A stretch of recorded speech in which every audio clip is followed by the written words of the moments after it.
नमस्कार, मी मोरेश्वर. हाय Maharashtra YouTube news चॅनलमध्ये आपलं स्वागत आहे. केंद्रीय शिक्षण मंत्री धर्मेंद्र प्रधान यांच्या राजीनाम्यानंतर दिल्लीत वेगवान घडामोडी घडत आहेत. दिल्ली तापली आहे, दिल्लीचं राजकारण तापलेलं आहे. अशामध्ये पंतप्रधान नरेंद्र मोदी यांनी महाराष्ट्राचे मुख्यमंत्री आपले देवेंद्र फडणवीस यांना तातडीने दिल्लीला बोलावून घेतलं आहे. त्यांच्यासोबत उपमुख्यमंत्री एकनाथ शिंदे हेही जात आहेत. आता देवेंद्र फडणवीस यांना दिल्लीला बोलावल्यामुळे वेगळी चर्चा सुरू झाली आहे. देवेंद्र फडणवीस यांच्याकडे शिक्षण खातं दिलं जाईल.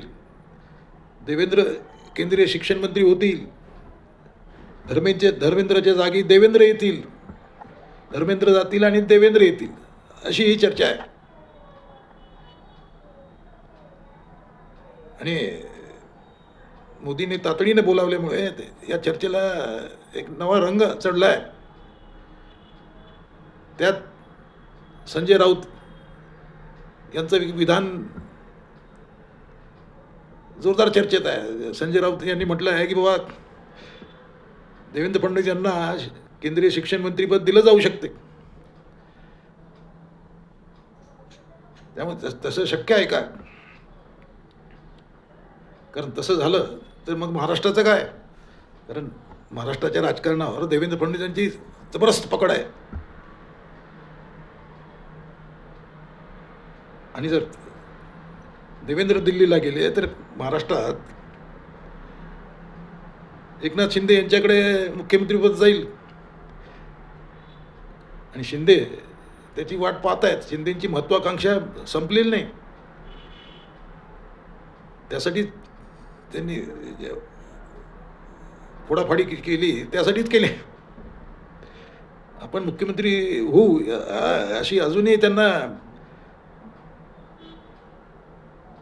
जोरदार इच्छाशक्ती आहे. त्यामुळे मग एकनाथ शिंदे यांनी दावा सोडलेला नाही. वेळोवेळी ते दिल्लीला जाऊन अमित शहांना भेटत आहेत. आता हे परवडेल का? एकनाथ देवेंद्रला तिकडे पाठवून, दिल्लीला पाठवून एकनाथ शिंदेकडे महाराष्ट्र देणं हे भाजपला परवडेल का? हा प्रश्न आहे. कारण महाराष्ट्र सांभाळणं म्हणजे सोपं काम नाही आहे.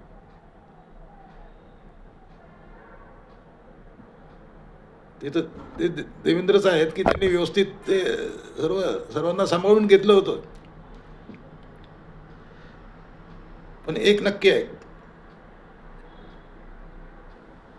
की भाजप मोदींपुढे सध्या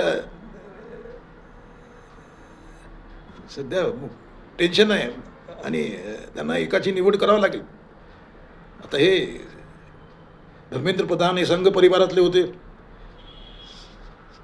संघाचा अजेंडा त्यांनी शिक्षण मंत्री म्हणून राबवला.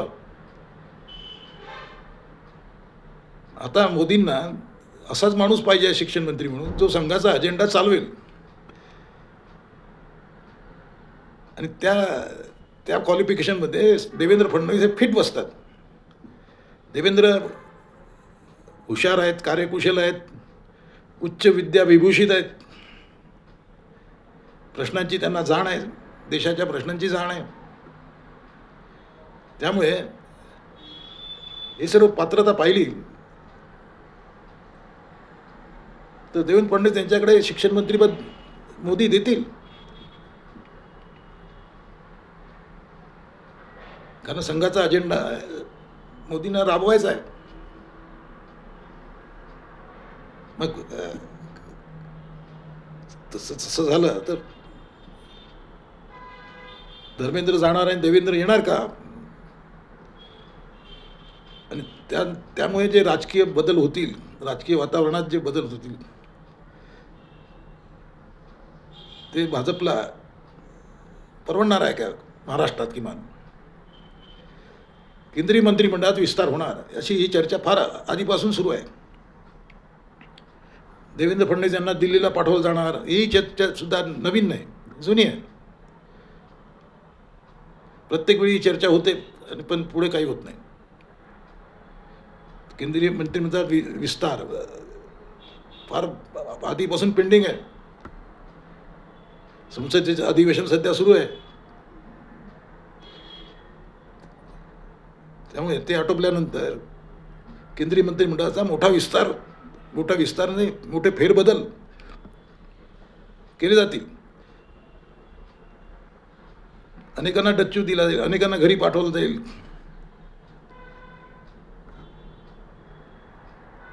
आता धर्मेंद्र यांच्या राजीनाम्यामुळे अनेक प्रश्नांची चर्चा सुरू झाली आहे. त्यात देवेंद्र फॅक्टर एक आहे. पण देवेंद्र फडणवीस यांचं नाव याआधी अर्थमंत्री म्हणून चर्चेत होतं. देवेंद्र फडणवीस यांना केंद्रीय अर्थमंत्री केलं जाईल, निर्मला सीतारामन यांना बाजूला केलं जाईल. कारण सीतारामन काही छाप पाडू शकले नाहीत, इम्पॅक्ट निर्माण नाही करू शकल्यात. मोदींना असा ग्लॅमरस अर्थमंत्री पाहिजे आहे.